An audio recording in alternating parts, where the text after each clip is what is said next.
to do this as well. But yeah, really excited to have you on today and to speak everything about newsletters and what you're building. And as I was just saying to you before, a big fan of what you've done. It's obviously a big wave of what people are getting into at the moment with newsletters and seeing the success. I love how public you're building the success of newsletters. So I really just want to go through and yeah, see what's going on in your world at the moment, Yaroslav, and see where you're kind of seeing the movement in newsletters at the moment, how people are building them, what they're doing, and what the kind of trends you're seeing with them at the moment. So we launched our newsletters in like end of 2023, and just to try this new wave behind newsletters, because it's obviously it's hyped up, and currently everybody like newsletters. It's new black. Yeah, I hear that. But eventually I did newsletters before, in like more like corporate newsletters for businesses, where I worked as director of marketing, and I have some experience. When I saw unit economics for newsletters, I saw, hey, it's kind of too good to be true. Yeah. So I launched it, and it actually quite lucrative. Yeah. And we start growing, and because we have experience in like media buying and advertisement, we grew quite fast. And because we were able to like create this self-liquidating loop, eventually if we spend $1 to acquire a subscriber, we make $1 back in first 30 days. And because of this, we can grow, if not profitably, at least with zero, not zero ad spend. We spend like $30,000-$40,000 a month on growth, but we get it back the same month. Wow. Yeah. How important do you think ad spend is with newsletters that are growing at the moment? I guess different stages, it's different importance, but how So important? if you look at biggest newsletters, they spend $1 million a month for growth. Wow. So you can answer your question. Why would they spend $1 million a month to grow if it's not efficient? Yeah. So eventually, if you spend $1 million this month, and for this cohort that you acquire this month from this $1 million, you can make $5 million in 12 months. Yeah. Probably it makes sense. Yeah, 100%. So seeing that kind of longer vision, because Andy had a lot of insight about how to grow it and how to build it. And I guess the common question I see when people are building newsletters is how do you, if you've only got 10,000 subscribers, how do you start allocating revenue? Thanks to Beehive. Beehive's brilliant in that aspect. How you can, I don't think we've ever paid for the platform. It's always paid for itself since we started. It's how do you allocate that kind of spend against growth versus paid versus organic versus creatives, all those different things. Organic growth, it's just people who have a lot of time and not much money, they believe that organic growth are free. But I can tell you, if you take your time, instead of spending it on organic growth, you go to McDonald's or Starbucks and work there for $15 an hour, and then take this money and invest in paid ads, you will end up with more subscribers than you waste your time on organic growth. That just, I can prove it. Because let's say I can acquire, for some of newsletters, I can acquire one subscriber for 50 cents. Yeah.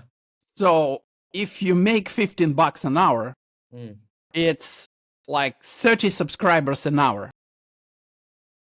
Are you doing your organic efforts where you make 30 subscribers per hour you spend on organic? Yeah. Probably not. So because of this unit economics of working in McDonald's and spending money on ads, better than waste your time on organic.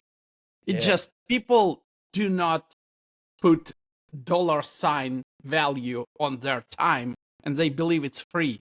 Like Mm. time, I can lose money, I can make money. It's Tiny can't get not back. rocket science. Yeah. You can't make time. Nobody can make time. Yeah. So eventually, if you're wasting your time doing organic growth, which don't give you at least 30 subscribers an hour, you're wasting your time. The only resource that you can make. I really love that. I've never heard of it described that way, and when you say that, it makes spending your time on organic really stupid. Like it just doesn't sound like a good model for success or a good model to scale. It's like It's not stupid per se. If you know how to build organic empire where you post some shit that you spend 15 minutes and you get 1,000 subscribers, that's good. That's good pay for 15 minutes. yeah, But if you posting every day, spending hours and hours to produce this content, and then you get 5 subscribers a day, you just, you're yeah, literally wasting your time.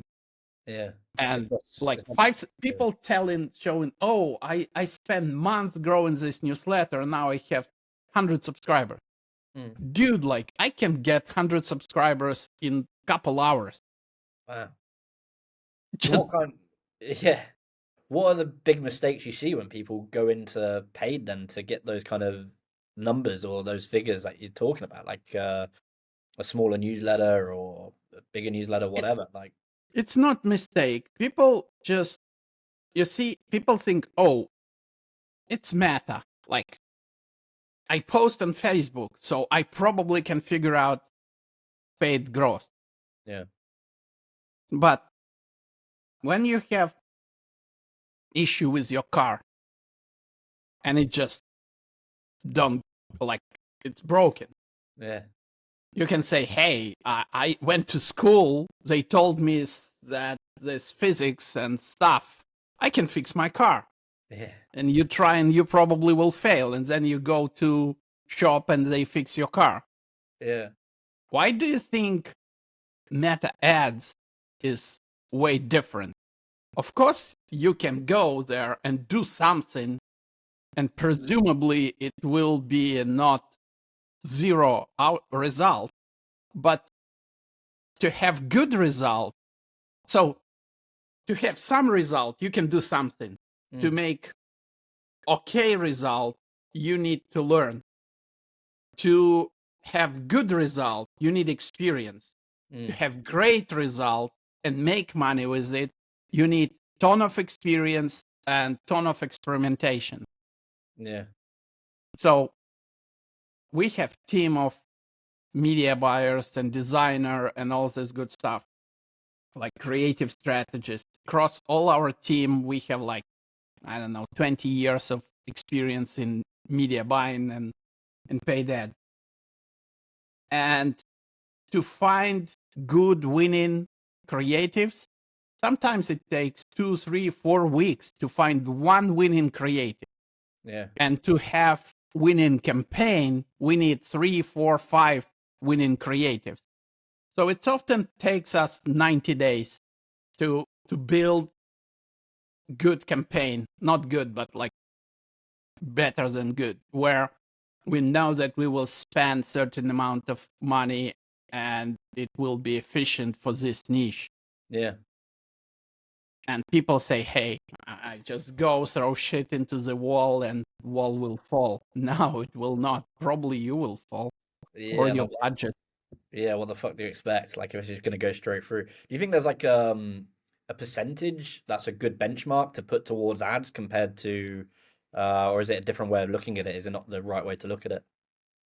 A percentage of like For the money me, from spot. for us, meta ads, it's primary source of Yeah, advertisement and growth because it's most predictable, most scalable, less resourceful. Like, so I don't need, like, we have some organic stuff and we have other stuff, yeah, but there we spend so much time, so much effort, so much team effort and money and all this stuff that eventually it just, and it's unpredictable. So Hmm. I saw so many people, like there was this person, they start doing like organic Instagram and they hit couple viral reels and Yeah. they get like 25,000 subscribers in pretty much like 2-3 weeks.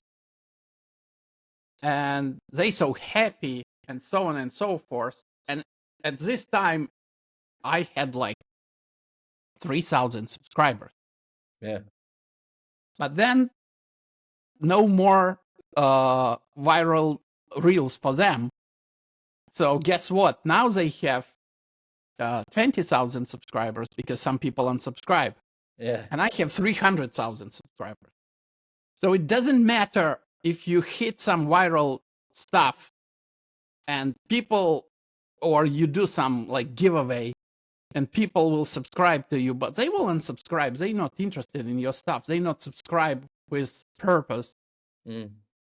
and they will not buy from you, and they probably will not click ads. So they just subscribe and that's it. Yeah. But like systematic subscriber acquisition, like 500 subscribers a day, 1,000 subscribers a day, 2,000 subscribers a day, every day, weekend, holidays, Christmas, New Year, doesn't matter. Yeah. That's what give you this boost, and that this predictability in growth and in everything give me opportunity to invest more money, Yeah. to acquire new partners, to promise these partners some results. And because of this, I can make more money. It doesn't matter how fast you grow. If you don't make money, it doesn't make any sense. Yeah. It's got to be a turning point at some point to make the money back, to pay for the platform, to do all those things, which is interesting. Yeah. How long have you been using Beehive for? Because it seems to be taking the world by storm at the moment, the newsletter world. Like I see like all sorts of names using it, and I think you might be one of the people I've seen that made us double think. We're like, why are we using other platforms? We should be using Beehive. And then spoke to Tyler very briefly, and I was like, wow, what he's building the network is crazy. Yeah. So before when I worked for like corporate job, I used different email ESP email service providers, Mhm. like your Mailchimp and your pretty much everything.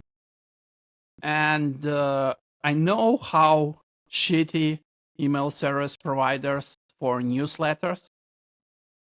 They give you tools like workflows and beautiful design and all this stuff, but that's fine if you do like sell your courses or do corporate email or do like, I don't know, like your e-commerce emails.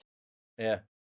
But if you want send newsletter on regular basis, like a couple times a week or every day, you don't want to spend a lot of time for design and workflows and all this stuff. Mm. You want just throw your text, design it pretty much so it will not look ugly, and just send it, Yeah. schedule and send. And when I decide to launch my like first trial newsletter, I said, okay, what platforms do they have now? And I looked at like Substack, and it's like closed system. You can't do anything. There are no stats. There are like, it's closed system. It's like your Yeah. Apple Portable. products. Yeah. It's nice, In a but walled up. Yeah. it's like, I'm my first degree engineer. I'm master of computer engineering, and I like, if I can't fix it, it just doesn't make sense. Yeah. Like, if you can't adjust it, if you can like, it's stupid. Yeah. So then I looked at like Kit, and they quite good for Infobiz because you can create all this like landing pages and workflows and whatnot. Mm. But it's not newsletter platform. It's Infobiz email provider. Got you. And then I look at Beehive. At that time, Beehive wasn't like as good as it is now because they like ship updates every other week. Yeah, it's crazy. And I realized, okay, these guys definitely build in email service provider for newsletter. Yeah. You don't want like buy Tesla and like deliver bricks to your new house building, like because Tesla might be good car, but it's not delivering heavy payload. Yeah. And the same for email service provider. If you want run some Infobiz, you probably will be fine with almost any of them, but definitely with Kit or even Mailchimp. Yeah. Probably for Infobiz, it's okay. But if you run a newsletter, especially like you consider run daily newsletter or several newsletters, there are no options, like none, only Beehive. So because I started doing newsletters, for me it was obvious. Yeah, I will use Beehive, Yeah. and then I started using it. I launched my first newsletter. Then we partnered with Beehive. Then I launched second, third. Now we have 8 newsletters. And last year they did like open Series B investment round. And I even put my money invested in Beehive because, hey, these guys ship like crazy. Yeah. And they ship really good And stuff as well. They ship really cool shit. Like when you see it, you're like, yeah, I can see that working for a creator. Because the way you looked at it is completely different to how I was looking at it. But not completely different. But I was always looking at like the creator platform, and I looked at Substack, and they had a call with me, and I just didn't like the whole approach. That so basically, when I become successful, I've got to pay you a constant fee, and I can't really make design changes. I was like, it doesn't really match up to what I need. I was like, it doesn't really convince me. And until we had Beehive, we weren't consistent in newsletters, but it's kind of like organically edged us to do more because it's just the suite of tools in there's class. and what I like about Beehive, because their system open, you can connect it to pretty much anything. Especially we currently on enterprise plan, and they give us option to like send using API, like dedicated IP, all this cool stuff. So it's like, hey, like almost no limits. If you want to have Beehive website, you can use Beehive website. If you don't like it, you can push your publications to your WordPress website. Yeah. It's whatever you want. It's like open system that you can connect to anything and everything. And their data analysis, it's awesome. Yeah. And even if you need more, you can download stuff and you can use your data analysis tool for analytics, for dashboard, for LTV calculation, for anything. And it's quite good. Yeah. Well, I saw the I want to touch on that because I saw what Tyler wrote twice. Once about Substack and then once about ConvertKit, and they were really interesting, like not deep dives, like book openers to me, like how this world's emerging in newsletters and how it's not a dying area and just how powerful they're becoming. But it was really interesting to see what you were talking about from data to being kind of open source almost. Like you can kind of build in your own, or I imagine that's the way it's going to go. Like now you can build your own sites in much more because they acquired that company. And that really opened my eyes, those kind of competitive uh, things he did on his own personal newsletter. I was like, I never really looked at those the other way. It's interesting. Yes, I think Beehive and Tyler did a great job for newsletter operators. And I believe this hype of newsletters, it's pretty much comes from Beehive success. Yeah. Because before that, Substack, it's not newsletter. Yeah. Substack, it's almost uh like parody between like social media and newsletters. So they Yeah. created, and hey, if you create your newsletter, your primary goal to remove dependency from social media. So you own your audience and you can do whatever you want with it. But that's not what Substack. You don't own anything there. Yeah. You rent it. That was the big thing. That was the big thing that I was like, shit, yeah, like you actually don't own anything through them. Like they've got control of everything. And I was like, what kind of I think creator ownership is such a big topic at the moment.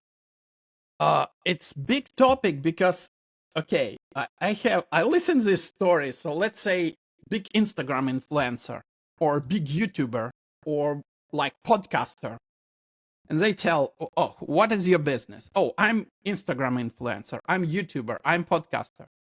So presumably, if you podcaster, you make money from podcast, or if you Instagram influencer, you make money from Instagram, or if you YouTuber, you make money from YouTube. But then if you look deeper, how Instagram influencer makes money? Oh, I create call to action, subscribe to my email, and then I sell them using this email newsletter. Okay, so are you Instagram influencer, or Instagram is just traffic for your newsletter where you actually make business, make That's a very sales? good point, yeah. So YouTuber, like big YouTubers like Ali Abdal, Yeah. he don't sell on YouTube. He sell in his email newsletter. So Yeah. YouTube, it's just traffic source. So, but sales happen in newsletter. Yeah. I buy a product And by let's say if you have big YouTuber influencer and you remove YouTube from them, but you let them keep their newsletter, Yeah. will they survive? Yes, they will keep selling using emails. Yeah. If you let them keep their YouTube but kill their email newsletter, will they be able to keep selling? No, they need to create new newsletter and push people from YouTube to newsletter. So newsletter fundamentally sales tool for any content creator, even podcast. Like, Yeah. yeah, you can probably make money by advertising on podcast. But if you want to sell some of your courses, programs, stuff, Yeah. Have to newsletter way better. Yeah. That's really interesting because I don't know if you come across the guy Lenny's newsletter. He does like it's really fascinating how he looks at it, and I'm amazed he hasn't switched to Beehive yet because he does run on Substack, and he was kind of showing the approach exactly like you just said. Like his podcast is getting really big because he's now built 1 million subscribers on his Substack that he's just funneling it through. And I mean, I think he's quite young, so I think it's a matter of time before he's got a course or some product or something, and he starts pushing it towards a very much own channel, like you're saying. But that's where I've seen it work because I was like, how's this guy got like 250,000 views on a new podcast? And I was like, and then he basically broke it down how he's just funneling people through the newsletter in one of his recap. Yes, I can tell you, I'm currently talking to several like ad networks, and currently SEO struggle because of last Google updates and all this stuff. And these people happy to approach big newsletter operators because newsletter operators own traffic, Yeah, own subscribers, and we can direct subscribers. We can create like newsletter with some news or some stuff yeah, that we give just preview, and you click and you go to website to consume it. And we have first party data, so we know who visit our website, and we know its specific audience with specific email. And this first party data way more valuable than just your random traffic click from Google SEO. mm, So you can actually make better CPM if you send specific audience from your newsletter to your website than you can make if you send in traffic from Pinterest or SEO or TikTok or whatever. So Yeah. actually, newsletter audience more valuable than your like regular website visitor or Instagram, whatever. Yeah. Do you think it's going to change, like in the coming months, coming years, of that kind of model of what's more popular with, I don't know, people making content faster and I don't know, like anything that's going to shift that? Because I know a lot of people are now thinking, how can they own more of their audience and how can they do more with an owned audience? And it's becoming a big conversation. I believe importance of owning audience will get bigger and bigger and more important because currently, like, people don't understand, like, all this like influencers.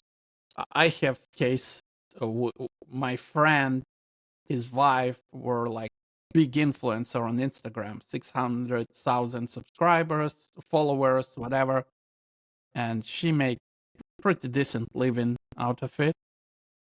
And then there was some complaints, some stupid stuff, and Instagram banned her Instagram account. Yeah. And it took her 2 years to appeal and restore her account. And of course, it was dead because nobody, like, for 2 years in ban. Yeah. But that's what can happen with you. Even if it's false, they can just ban you and then you can do nothing about it. Yeah. And I guess it becomes And like a whole revenue stream, like a whole living, if yeah, that's what you it rely on. just like shut it down in 1 second. Yeah. People can say, hey, Beehive can ban you if you break some of their terms or policies. Yeah, but you can download list and use other email service provider.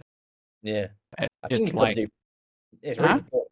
I think you've got to do something a bit stupid though to break terms of like newsletters. I mean, I guess there's some crazy ideas out there, but I can't. Yeah, Yeah. people do it. I actually know several people were banned recently on Beehive for Really? breaking policies. Yeah, uh, it just that's what people do.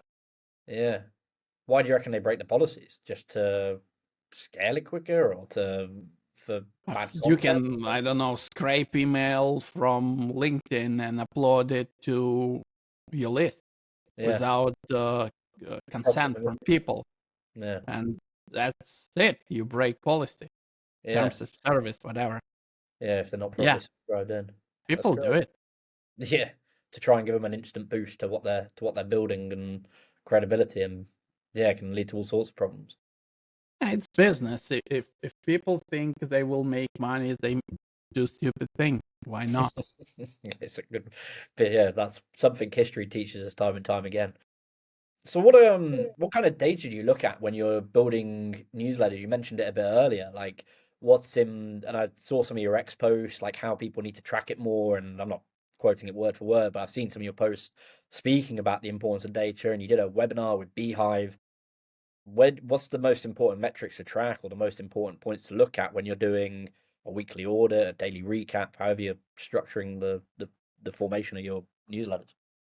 So for us, most important, of course, cost acquiring subscriber, like CPA per subscriber, from different sources, from different cohorts, because it, it changes depend on your source and everything. We don't pay a lot of attention to open rates because open rates inflated and inaccurate. We look at click-through rate though, because click-through rates important for advertisers Yeah, and especially how many clicks. But we look, if we send email, how much money we make. So revenue per email, that's important. yeah, We look at our LTV. So if we acquire this amount of subscribers, this cost per subscriber, how much we make from this cohort in first 30 days, in first year. Mm. That's also important. Like we track like unsubscribe rate. That's important. If we constantly experiment with our content and we make experiment and people start unsubscribing, that's probably bad idea. Mm. Yeah. What do you do when you have those situations where people do unsubscribe? Because you've got what, like you said, 7, 8 newsletters, and I guess if a Nothing. campaign doesn't People run just well, it's like people subscribe and people unsubscribe. You can do nothing about it. You can do something about how fast you make your money back.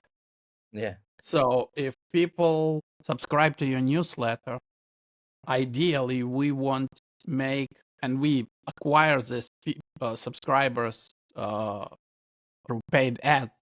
yeah, Ideally, we want to make money back the same day. yeah, That's our goal, and that's what we kind of achieving across all our newsletters. mm, And then we start profiting. And if they unsubscribe after 6-7 months, that's fine. We already made several bucks on top of what we pay yeah, for to acquire this subscriber. So for us, we're profitable. yeah, Like a lot of people talking about, oh, I'm building community. I'm a content creator. I'm whatever. Like they come with all these crazy names. I build in brand. I'm influencer. I don't buy this shit. I do business. I invest money into advertisement.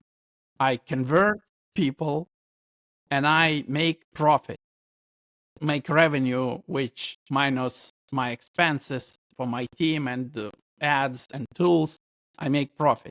yeah, I'm not creator. I'm not influencer. I yeah, don't build communities. It's all fancy words just to distract you from understanding that, hey, like you need to make profit. yeah, You don't like content creator. What does it really mean?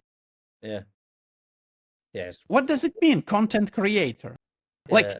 anything that I will publish on my social media, it's content. So everybody content creator. My grandma content creator. Someone She posting it posts a that they've had. picture of my daughter. She's content creator now. Yeah, Like community. What does it mean? Like community? yeah, Really?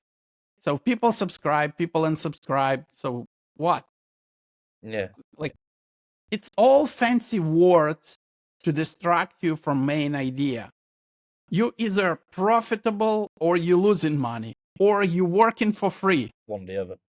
Like most content creators, they just have free work. Yeah, it's true. Now you're talking about it, it does make me think, like, when someone says they're a content creator, how my mind interprets it. It's like, what does that actually mean? Like, you create content for what? For where? Like, yeah. And again, if people say, "Oh, I'm building community now, but then I will monetize it," Mm, okay. So if you like, what means monetizing? Monetize its business. Business it's value exchange. So if I give you something valuable, I can ask for something in return, yeah. probably money or attention. I can sell you attention.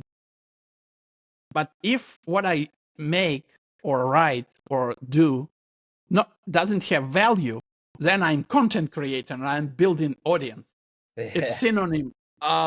What I do not valuable to anybody, so they don't give me money or attention, and now I content creator, community builder. Well, it's Yeah, interesting. It's I think I said this to one of my ex friends that you were commenting on, or you and several other people on Beehive gave me a lot of help a few months back. But I see it in AI a lot, and the comments really were quite harsh and what I needed to hear. And I was like, like everyone in AI is building communities or building the largest AI network. And now what you're saying, what you just said, it makes me think like, what are they actually building? What's the value? What's the product? Or what's the value? Yeah. And it's easy. Yeah. If something that you do valuable, people either pay you for this Mm. or they will pay attention, which you can sell to other businesses if this attention actually valuable. So if what you do, people don't pay you and you can sell their attention and they don't pay attention, so you can sell it, probably you do something wrong. Yeah. Like, because like build community so later I will monetize it. And if you don't, like, you think it's valuable, but and again, there are like gazillion AI newsletters, probably like more than 10,000 AI newsletters. Yeah. There's a lot. To make money with anything, you must be better than everybody else or different. Mm. So there are only two options. You must be better or different. If you do the same what everybody else does, not better or different, Yeah. That's what you said to me. like Yeah. It's a good point. there are no value. It's commodity. It's like you can go to Google News and read about AI every day for free. Yeah. Like, why would I need to pay you for delivering me news? Which you can go to Twitter, to LinkedIn, to Facebook, to Instagram. It's all free news. Yeah. Like, it's not valuable. It's commoditized. Yeah. It's a crowded space. There's a lot of people saying the same shit, just in a different way or a different design. Yeah, Yeah. that's why we barely do any news. Yeah. We might do like deep dive or explain how to use it, but even this, it's like only for people who don't know and who curious to learn. Yeah. But Do you think the frequency of a newsletter is important? Like whether it, or does it depend on the topic, like once a week or several times a week or daily or as I said, for me, one of important numbers it's revenue per email. got you? So if you send email and you don't make revenue, why you send email? Yeah. Like, what It's such a reason good point. send email without making revenue? Like, Yeah, what do you do? what are you doing actually? Yeah. So question how often I send? As often as I have advertiser, a partner, sponsor. Currently, we have sponsors to send 7 days a week. So we send all like we don't send one email every day, but we have 8, let's say 7 newsletters. Our 8 newsletters still small, so we don't touch it. But 7 newsletters, we send them 9 times a week. Wow. So sometimes twice a day. No, it's just different. Yeah, some newsletters we send, but because it's different audiences. Got you. But we write several emails a day. In December, we have a lot of advertisement. We did like probably 70 emails in December because every email makes me money. Like, why Yeah. wouldn't I You're send not gonna say no. them? Yeah, of course. It just, How do you, for me, it's business. yeah. It's That's well, it. it's like your way of explaining it earlier. It's giving a value to someone. It's business. You make a sale because Yeah. you're giving value. Yeah. And that's what, like, different, because I look at all these people talking about stuff, and it's like, right. So, and again, I build teams. So in every my business, I try to build team, because if I will write emails and I will do growth, and I will do sales, it just glorified job Yeah. for shitty pay. Yeah. And it's like, will you go for a job where they tell you do work for 3 people and pay you as half-time employee? You Yeah. probably will not. So why are you spending so much time doing it for almost free? It's a really good point. It's a really good point. How do you compare that to a newsletter that's just starting? So say if they're under 10K and they're trying to make revenue off it and they're growing it through ads, and say it's a scaling newsletter. Say they're adding, I don't know, 500 new subscribers a week, and it's only going to get bigger, or 1,000 a week. We currently growing newsletters to 10K in 30 to 90 days, depending on niche. If somebody will tell me, hey, do you want to start newsletter and grow it to 10K for a year? I would say no. It's just waste of time. Yeah. I would say if you don't know how to grow it, learn it and then start it. If you don't want to learn, hire somebody who know how to do it. Yeah. If you don't want to learn and hire somebody, or you can't, you better don't waste your time. It's just waste of time. Yeah. Focus where you're making the money already. And again, growth, it's nothing. We had clients where we grow their newsletter to like 20, 30, 50,000 subscribers. And then they realized, oh shit, I don't know how to sell. And now we have new issue. They spend their time and money to write and grow, but they don't know how to sell. Yeah. And now they're losing money. Yeah. They've got because it doesn't matter how big your newsletter if you don't know how to sell ads or sell products or sell services, or you have nothing to sell. That's also quite curious. Yeah. I talk to people and they say, oh, what are you going to sell? I don't know. I will figure out later. No, you won't. Yeah. It's like, I will open store, and what are your store will be selling? I don't know. I'll figure out later. I will just put shelves and ask people to come in, and there will be empty shelves, and somehow, magically, products will appear on my shelves, and I will start making money. That's not how it works. Or I will open restaurant, and I will invite a lot of people, and they will come and sit, and then I will figure out what to cook. No, that's not how it works. First, you figure out what to cook. Then you build teams that will cook and serve, and then you open restaurant. Yeah. But with newsletters, people do it just, I don't know. Yeah. Let's open shop and then figure out what to sell.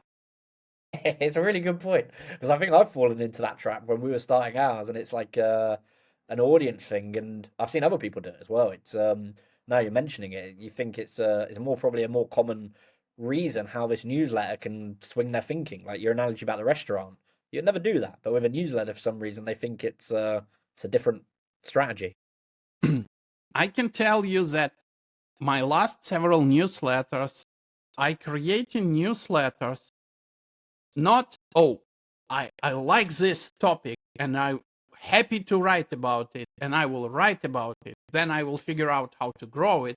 Then I will figure out what to sell. No, I figure out what product or service or advertisement do I have partner or affiliate with strong product with.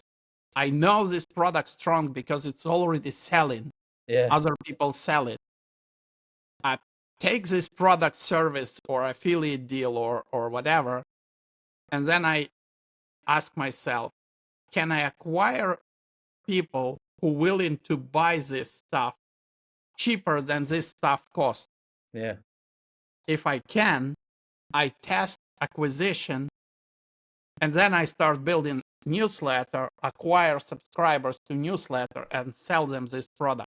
So product or service or affiliate deal or some course first. Yeah. And subscriber acquisition second, and content third. Yeah. Because content serve people to warm them up to buy this stuff. Yeah. And majority of newsletter operators do it vice versa. Yeah. I will start writing shit, then I figure out how to acquire subscribers, and then I figure out what to sell. No, I figure out what to sell, then I figure out how to acquire subscribers who are willing to buy this stuff, and then I will create newsletter. That's a really good way of looking at it. Like reverse engineering, like not reverse engineering, but the way you should be thinking about it, because you wouldn't start a business like you said. It's really stuck with me, and think, oh, I'll figure out what to sell later on. It just wouldn't work. Like, I mean, there's spaces, I guess, where people just enjoy doing it for no other reason, like they got a job like provides or whatever, and they just enjoy doing it as a side gig. But it's yeah, it's probably a big trap people fall into when they start. But if you enjoy doing it, then you're willing to do it for free. Yeah, And then you will probably will do it for free. yeah. And then you will stop enjoying it. There's very few people that keep doing it because they just. But it is nice when you see people like that. You can see they've just generally got a passion for the topic. It makes me want to buy from them because I'm like, you really just love that passion and like that topic. Yes, it's really good, and I like most often than not. I like topics, but again, you like topic when you talk about it, when you write about it once a week. Will you like it when you write about it 300 times a year? Like, I remember I was really passionate about fishing, Yeah. especially bass fishing, especially like sport bass fishing. Right. And I read this. There was really famous bass fisherman like 8, 10 years ago, and he was sponsored by like Chevy and all these big brands. Right. And when he did an interview, and he said, "Look, you guys think that I'm so happy because you like fishing and I'm fishing every day and I'm fishing like and making money by fishing and getting all this like sponsorship deals. But now consider this. When I sick, I go fishing. Yeah. When I not in the mood, I go fishing. When there are holidays, I go fishing. And I can't say no because I have sponsorship deals, so I must go and do fishing. And it doesn't matter, do you want to go fishing or not? Yeah. Are you happy about it or not? Do you want to like, are you sick or not? Like, if there a tournament and you literally sick, you go and participate in tournament because nobody cares. They paid you money, so you must be there. Yeah. And it's like, now it's a little bit different. I probably don't want to go fishing when I don't want to go fishing. But Yeah. if I make it my career, I must go fishing. And that's same with content. Oh, you like to shit post about it once a week? Okay. Will you be ready to shit post about it 1,000 times in next 3 years? Yeah. Different question. Yeah. Yeah. It's a different And do it so well that people will pay you money or pay attention. It's like And sponsors will pay you money. yeah. Well, it reminds me of all those kind of get rich quick things, and there was a big thing with it with drop shipping at one point. You just think, fucking hell, like I'd hate to do all that kind of stuff, and it just never appealed to me. Like all, and there was various others as well, like various other areas, not just that kind of thing. But it, A, it just seemed kind of scammy, but B, not scammy, but just very doing it for the wrong reasons, and B, because like you said, it's you don't have a proper strategy behind it to give you a reason to do it every single day. Like you might lose money the first few months and you think, oh, it's not the same as having a proper growth strategy to think this is exactly like you said, figure out what to sell, how to acquire the audience, and then the content follows to build the funnel upwards. Yes. So our operation currently makes us around like $50,000 a month. And we grow at least 20% month over month. Wow, So we expect to make more than $1 million in revenues this year. And this is what I call business of operating newsletter. And a year ago, we almost didn't exist. Now, okay, we maybe make $3,000 a month. But that's what happens when you have clear goal, clear products or partners, clear growth strategy, and clear content strategy. content goes last. Yeah. Products and partners and sales go first. Growth goes second. Like, let's say, even like drop shipping. If you have good product, you probably can drop ship it. If your product crappy Chinese stuff that you never touched, probably it's not worth it. Yeah. And people tried it and failed. And some people who do good quality product, they still around and they make decent money. Yeah. The same with newsletter. If you have good product, service, course, partners, affiliate deals to sell, you can create newsletter, you can grow it and be profitable. If you don't know what you will be selling, if you don't know who will sponsor you, if you don't have affiliate deals, and you just creating content, hoping that your content somehow will grow you and somehow will make you money, you're probably just wasting your time. Yeah. And that's an important point. So it doesn't always have to be a product. Like you said, it can be affiliate, it can be something to back an already existing good product or service, and you can be a referral or a pusher for that network because you don't have to take care of the service and the product and all that kind of stuff. Yeah, even like Beehive, I think they paid us more than $2,000 just affiliate deal. Yeah. So that's why Beehive's so good, because Beehive gives you like so many ways to make money. You can make money with Boost. You can make money with Beehive Ad Network. You can make money with Beehive Affiliate Network. You can make money with subscription. Now you can actually create direct advertisement storefront and people will buy it from you.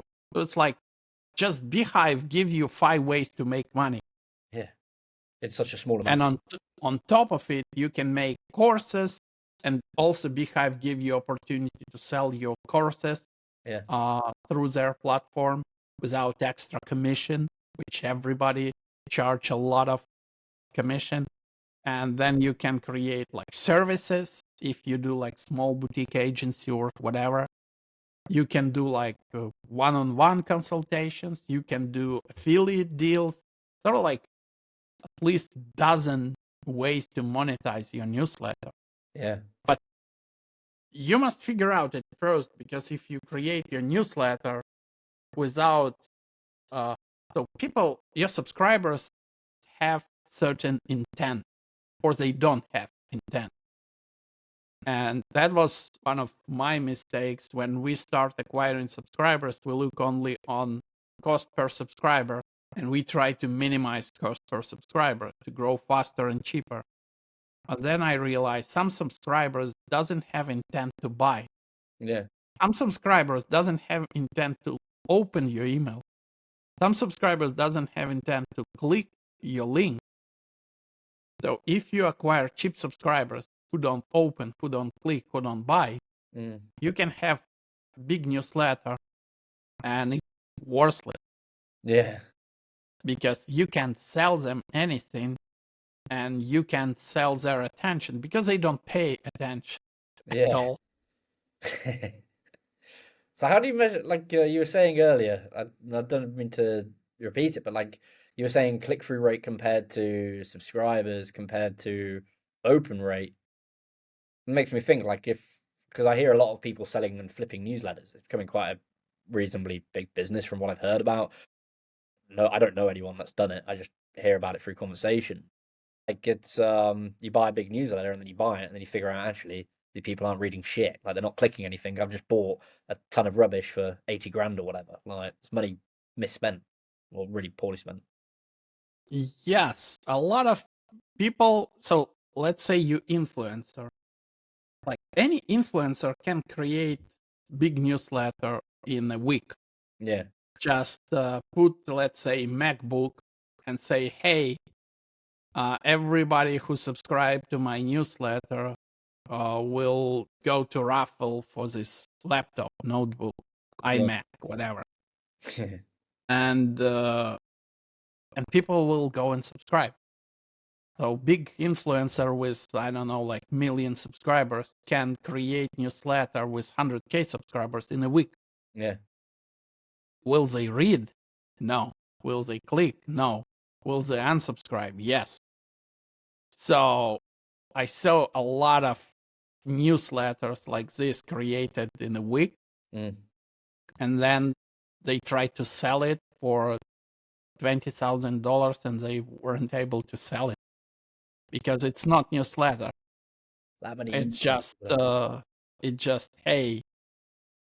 And that's why I don't like giveaways, Mm. because giveaways usually attract people who don't have intent to read you. They have intent to get something for free. Not something, they get laptop for free. Yeah, yeah. But even when we use lead magnets, but lead magnet, let's say if we have AI newsletter, AI productivity newsletter, we give prompts how to be productive using AI. Yeah, I saw you So had like at least on chat we have or something. Yeah. intent. People want to be productive. Yeah. And then we don't give them just stupid news. We give them, hey, here's the way how you can use this prompt for this purpose to improve your life. So it's like actionable. I like actionable email. Yeah. That you can actually do. Like people do this like newsletter. So, oh, do you know that Google released this new LLM model? And my reader, let's say person 40 years old, working in some shop, and or even like shop owner, and I write them, oh, do you know that Google released this new LLM model? And they're like, what? Why do I care? It's so true. People get so much in their own head about what they're talking about, and a lot of people are just like, I don't give a shit. Like, why do I care? Yeah. So my readers, they care. Okay, if you click this button, I will auto-populate your Gemini or your ChatGPT with this prompt, and you can start talking to it, and it can actually give you a couple good advices how to be healthier, how to run better meetings, how to do better in like meditation, whatever. Yeah. So that's what they can comprehend, and anybody in the world can use it. Just click the button and start talking to ChatGPT or whatever. But news about DeepSeek R1 model better than Claude 3.7. What? Yeah. Like, really? Uh, That's what people interested in? You, maybe. Me, maybe. yeah. 99% of human population don't care about this shit at all. Yeah. It's really good. Especially how you said how people comprehend it. Like, actionable really stuck with me. Like, can I use this? Is this going to help me in a conversation or when I'm next using ChatGPT? Because it's value exchange. Mm. If something that you create valuable for people, they can test it and, oh, it's nice, or it's not valuable and it just noise. Yeah. So yeah, it's interesting. It's interesting. I don't say that we know everything or we're crazy successful. There are definitely newsletters that doing better than we are, Yeah. but we just try to understand what our readers want to learn, Mm. to know how they using our emails, and then we try to improve. And we constantly doing this. Like right now, we creating new website for our readers so they can use different tools through our website Yeah. It's for cool. free. Yeah. And you shared something like all the different ads you recommended or using. I can't. It's like how they were converting and what they were doing. It was a massive. It was loads of different examples. And when you talk about lead magnets, I saw you mention this more recently. What are like how important are lead magnets for? I mean, I've got an idea because I watched your clip, but how important are they for a newsletter in that acquisition part? So you said a product, then acquisition, then content.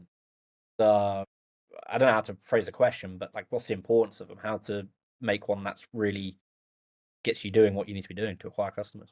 So that's basic advertisement. So if you advertise your newsletter, like how often people create advertisement for newsletter? Oh, read our AI newsletter to learn about AI. Right. So can you imagine somebody waking up this morning and just first idea that come to the mind, how I can learn more about AI? No, that's not what people think. But if you give them, hey, here are the 100 prompts that you can copy and paste into ChatGPT, or just click this button and ChatGPT will open for you with this prompt already populated. You can talk and you can learn how to improve your daily routine, or how to conduct better meetings, or how to improve your relationship, or how to live healthier life, whatever. Yeah, that's anybody can understand. Yeah, that's valuable. So if you give it to me, I'll take it. I'll use it. If I need to put my email, yeah, sure, why not? Easy exchange. So that's what lead magnet. Lead magnet, it's value proposition. Because newsletter, it's not value proposition. It's not. It's just additional source of noise. Lead magnet, that's something valuable that people can start using immediately. Yeah. Something that people can get into, change it. I saw you did one like, it was like 1,000 prompts or something. I was like, bloody hell. It's a lot of things to use, I guess, across different industries and verticals or use cases, or We use different lead magnets for different newsletters, but at the end of the day, we try to figure out what can I create for people that to deliver them immediately after they gave me their email, so they will be happy to give me their email and they will keep reading my stuff after they consume this lead magnet. Yeah. Do you think, like past that, like to monetize it? I saw. I also want to know if you bought a hot tub or not. Did you get the hot tub or not from the from the links you got? I forgot what it was from one of those referral networks. But how important are those like boosts? And I saw Beehive did like an awesome thing where they gave you double the amount of whatever boost you were. They matched it. And there's other places like Passion Fruit. And how important are those? Like what? Well, not how important. I know they're important. How do they play into a good newsletter strategy? That's the best way to liquidate your ad spend. Yeah. Because to liquidate your ad spend, you must make the same amount that you spend to acquire subscriber. You must make before they will receive your first email. So I pretty much make my ad spend back before people get my first email. That's a good way of looking. So what, when they sign up through an ad and then they're instantly recommended a newsletter through Sparkloop or through Boost? Everything that can make me money back. Yeah, to bring them through. Sure. Yeah. That's the only way. Yeah. Did you buy a hot tub? Or did you get a hot tub? Did you get a hot tub yet? No. Not your thing? I live in Florida. We have a lot of hot tubs. Even in our community, we have pool with hot tub. Yeah. How long you lived in Florida for? 8 years. Wow. Nice. So you live near Miami or near? No. Miami, too crowded for me. I like chill life. Yeah, peace and quiet and chilling out. Do you remember like the first big mistake you made with a newsletter? Like, and you had to correct it, like back in the really big one? That was when we hit 6,000 subscribers, and I write this beautiful email. So I look at everybody like, oh, we have 6,000 we have certain number of subscribers. Congratulations, and so on and so forth. And I decide to tell my story how we did like we did 6,000 in first like 3 or 4 months. So I decided, okay, I need to write a story about it, to like brag about it and share our misfortunes along the way. And I like stand-up comedian Carlin. He's dead now, but his style kind of my style, like brutal jokes. And yeah, he's probably will be cancelled if he keep doing this, but whatever. So I write this email in Carlin style about our 6,000 subscribers and send it to 6,000 something subscribers, and 60 or 80 subscribers unsubscribed the same day. And that was my lesson, that if you write in, like, most of people creating content because they like create content. Yeah. And when they creating content, they create content about what they like. Yeah, they don't think about the reader. They think Yeah. on their own. And if you want to run successful email newsletter, you must figure out what your readers like, not what you like. And that might be different, because I might be interested in new LLMs, in new ways to prompt engineering, in some, I don't know, all this stuff. But my readers might be, for them, it might be too advanced. Yeah. Or I might be happy because we hit 100,000 subscribers. Yeah. My readers doesn't care. Yeah. They're not interested. They're not like that committed to. They maybe care, but that's not why they subscribe. Yeah. And you can say it, but that was like complete email talking about our way from 0 to 6,000 subscribers, and people was like, "Good for you, goodbye." Yeah, they don't want to hear a fucking brag and a thing. They're just like, show me what I care about. Yeah, so it's like, it doesn't make any sense. And then I realized, okay, if something that I write interesting for me and give value to me, but doesn't give value to readers, probably I shouldn't write about it. Yeah. There's no need to write about it. Yeah. Do you think there's a area that's not tapped yet for like newsletter growth or niches, forgetting about AI and all those kind of places, but like retail or even niche things like the I don't think that you should look for areas that not captured, because if nobody writing about it, probably nobody want to read about it. So I would say you rather want to find area where there are good products or services or affiliate deals, and then you figure out, okay, what angle can I take to acquire subscribers in this specific niche? And then you create this angle, advertise it, test it, and if it works, then you start writing about it. So how we create newsletters, if I see some good products or service or whatever, partners, I create landing page, welcome email, and lead magnet, and start running ads to this landing page, welcome email, and lead magnet, and see how can I acquire subscribers for reasonable money. If I can, then I start writing emails. But often it takes like several weeks to test, and we acquire a couple thousand subscribers, and then we start sending emails. Yeah, that's an interesting route. Do you remember the first email you ever sent? The first newsletter, like the first one where you're like, "This is." It was stupid. What was it about? It was like, how you call it?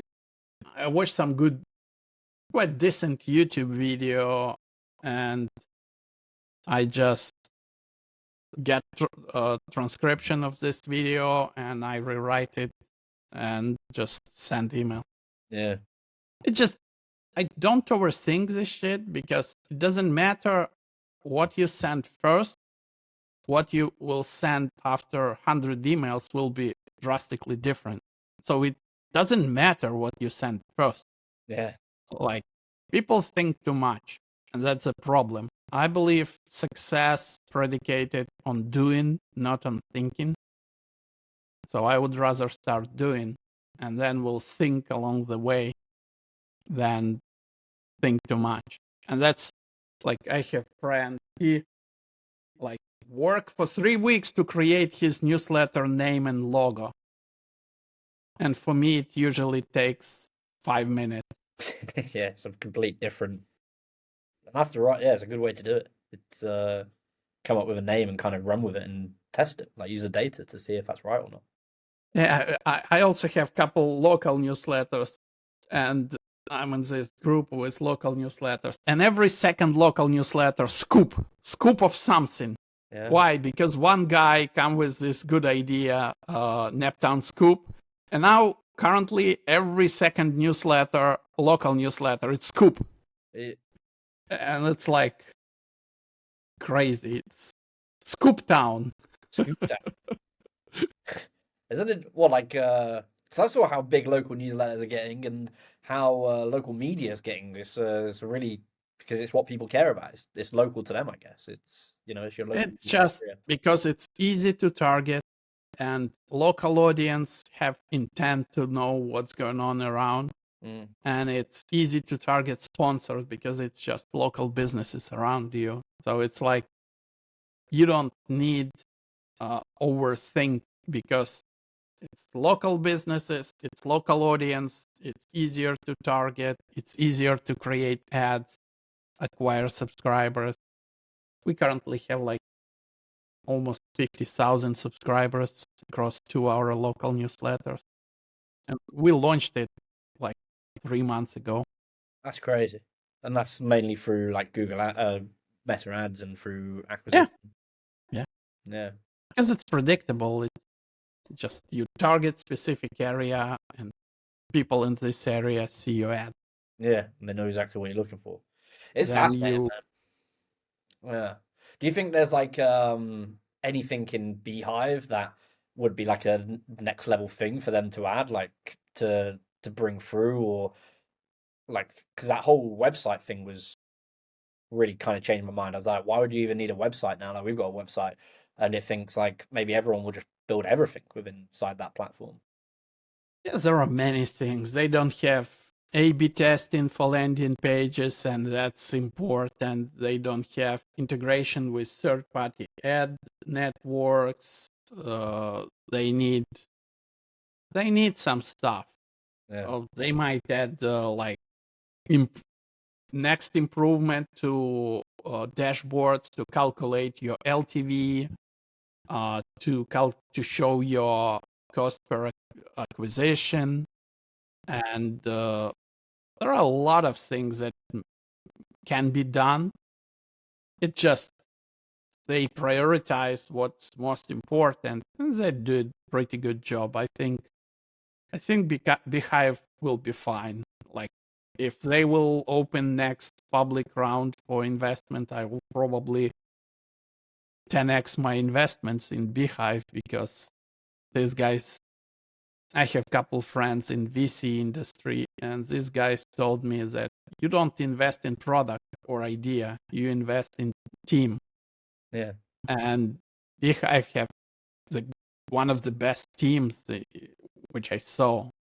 They really efficient, they productive, they fast with deploying and development. Yeah. And that's what makes good team and good product as consequence of this good team. Yeah. No brainer. It's really cool to see like how open they are as well, like how they really build in public and really build people into.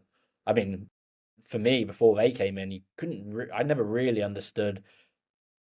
Like newsletters didn't excite me. They get me excited about them. It's a different thing they've brought in like to the whole market. Yeah, they have really cool story, founder story, and team story, and plus they have smart ideas. They have remote teams, which, in my opinion, properly built remote team actually have higher productivity than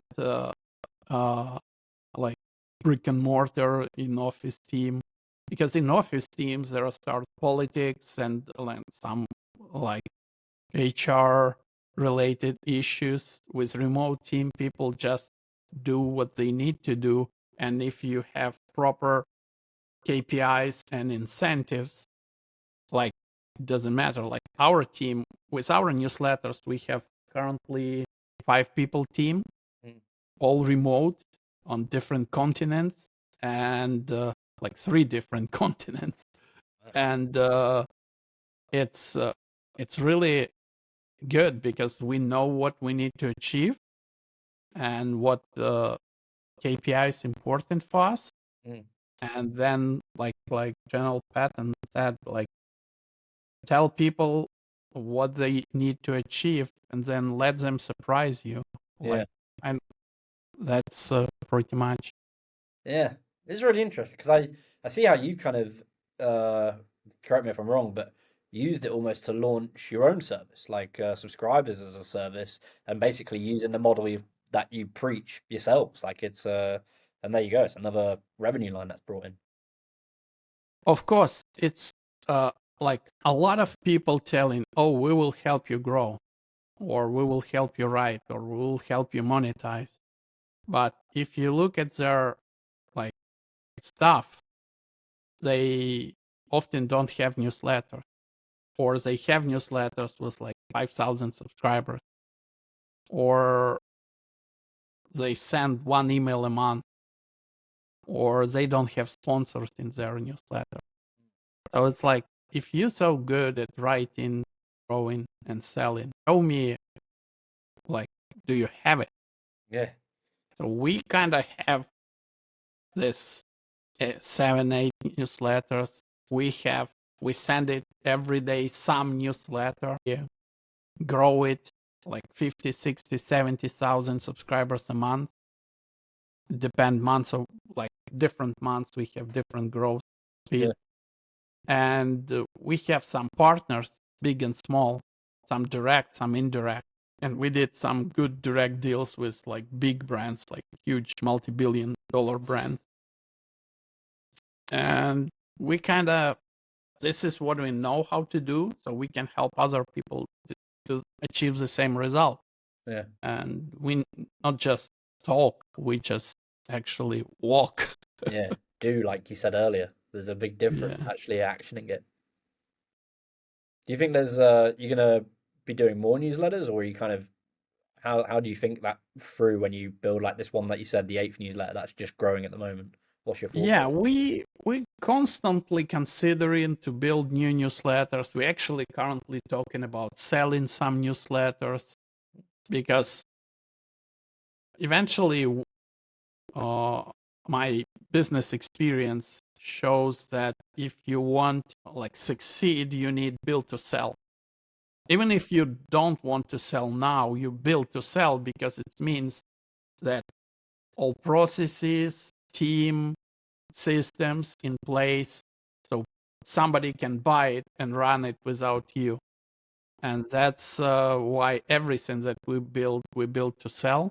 Yeah, And this is why every hour newsletter can be sold, because it's easy to write and we can show how we write in and we can teach. It's easy to grow. We can again show or even give service, grow service. yeah, And it's quite easy to monetize, at least in the way how we mm, doing it. But somebody can actually improve this growth monetization strategy and make more money out yeah, of it. So that's why we considering sell couple newsletters and create couple new. yeah. Well, that's fascinating, man. I love talking about it. I love seeing it because I love how transparent you are, like with showing the views and the for anything from boosts to other things like the problems and the webinar you did with Beehive. Are you doing any more webinars with Beehive? Any more plans for those kind of things? I don't know. They told me that let's do something else, but currently it's a little bit hectic. We have a lot of stuff going on. Probably yes, Yeah, if they willing to host me. yeah. Oh, I'm sure they would, man. I'm sure they would. Well, listen, man, it's been a lot of fun, Yaroslav. I've really enjoyed the conversation. I feel like I'd love to have you on again later on, and yeah, keep the conversation going. Where can people find you? Where can they find out more about you? I follow you on X. Yeah, X, LinkedIn, my newsletters. Like, if somebody will Google just Captain Yar or Yaroslav Sobko, usually first 2 pages of Google that's just me. Yeah, I love it. Where did Captain Yar come from as well? I love the name, Captain Yar. That's part of strategy. So if you write in a newsletter,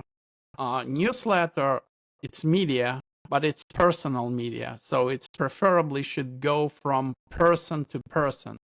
So it's not your Wall Street Journal, but it's like somebody specific write an email to you. So if you want to succeed in email, you want to make it personal. Not we send an email to you, but I am sending email to you. Got you. But if I will start writing emails as Yaroslav Sobko, it will be not sellable. Got you. Because if I sell it, new writer will not be Yaroslav Sobko. It will be some other writer. So how can I make personal but still sellable? Got you. So I can create like persona that writes it. Captain Yar. Captain Yar, it's like Batman. Mhm. Like anybody can be Batman, and it will be still Batman, but actor who plays Batman always different. I love that. That's a really cool way of looking at it. I never thought about that. But there are persona Batman. You know Yeah. his core values. You know how he looks. You know how he talks. His history. But actors who act like a Batman always different. Yeah. So the same Captain Yar, when I will sell our newsletter, there will be somebody else acting as Captain Yar, and people keep reading Captain Yar, even though it will be new writer. Yeah. And even now, I don't write my email. Yeah. I have a writer who write for me. He is Captain Yar, not me. There's several people that are Captain Yar. There'll be an Yes, army of people eventually that are Captain Yar. yes, because I build to sell, Yeah. and I think before I execute. So I realized best strategy to write not from abstract person or we are, but from specific persona. Yeah. Do you think that's important? People that are building newsletters to have some sort of personal touch, like a Nate, like you're talking about, Captain Yar, or their own personal brand. Because I know Superhuman AI do it with Zane Khan and several others. Lenny's newsletter, they're very attached to that person, which can kind of be a bit of a downfall, I guess, or a problem if you want to sell it eventually. I believe it depends on format. If you write like 1440 does, let's say, or Morning Brew or The Hustle, when it's just some news, then it may be not so important.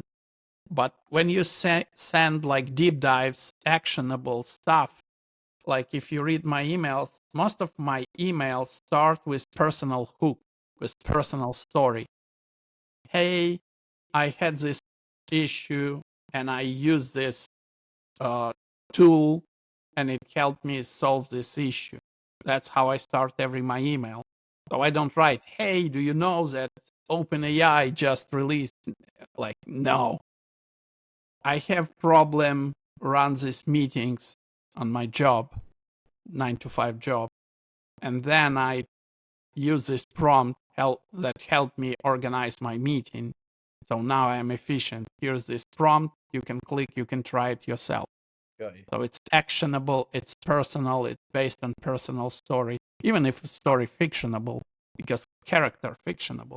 Yeah. But it's still helpful. It's something, like you said, people can relate to. It's something that's Yes, generally helpful. because people say, oh, I also have problems with meetings, or I also have problem with meditation, or I also have problem with dieting. Yeah. So if this prompt will help me with this, let me try. Yeah. Do you meditate much? Is meditation something you do? I don't meditate now. I walk. I like walk. So it's like People often don't understand. They think meditation is just sit still. No, meditation is just it's a little bit more complex, and there are walking meditation. Why not? Yeah, well, there's loads of different ways of meditating. Just doing breathing exercises is a form of meditation to calm you down. I think people forget the easiest way to deal with There it. are different ways. I actually studied this topic before. There are like Really? vipassana meditation and yeah. How long do you study it for? Uh, I don't know. Several years. Awesome. Yeah. Yeah, it's cool to have that knowledge. Awesome. Well, Yaroslav, I really appreciate you coming on, man, and it's I love the work you're doing and keep following it. And yeah, looking forward to talking to you again later in the future. It's been a lot of fun. Thank you for everything you've shared as well. Thank you. Really, really helpful. Bye.